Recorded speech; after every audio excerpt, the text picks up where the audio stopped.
امام ابو داود رحمه الله د خپل نور سليمان بن اشعث سجستاني رحمه الله دی په 202 هجری کې پیدا شوی دی او په 275 هجری کې وفات شوی دی. دی فرمایي امام ابو داود رحمه الله چې زما تر دوران دی د پیغمبر علیه السلام ډېر احادیث دي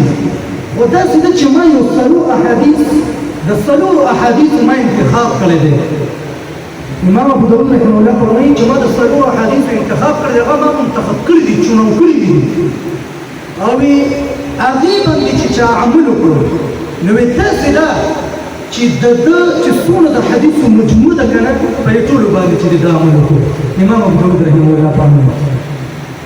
لکه مطلب دا د دې مثال به داسې شي که نه چې دغه څلور احادیث چې کوم دي دا د دې ټول د احادیثو د مجموعې دپاره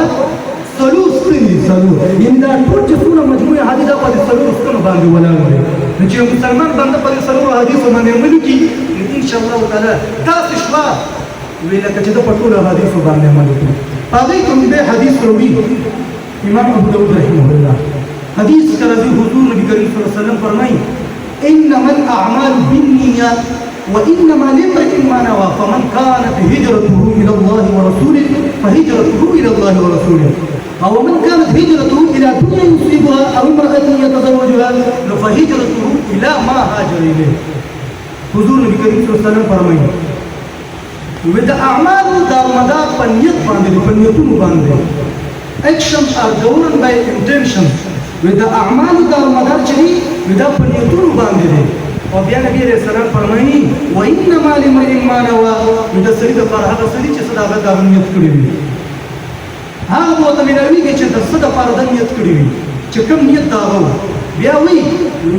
ومن كانت هجرته الى الله ورسوله فهجرته الى الله ورسوله.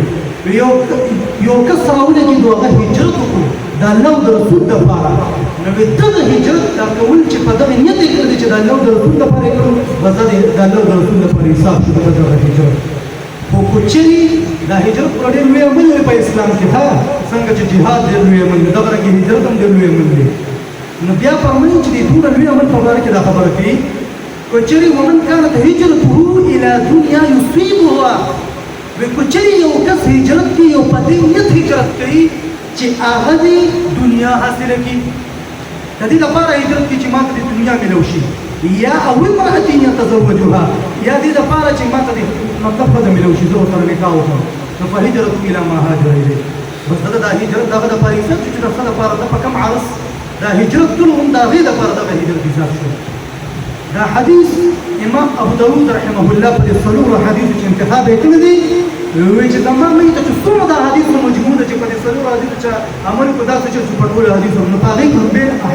کې لومړی حدیث دی راوړی دی. دا تاسو یاد ساتئ چې زموږ چې څومره د احادیثو کتابونه دي هغې اکثرو چې دی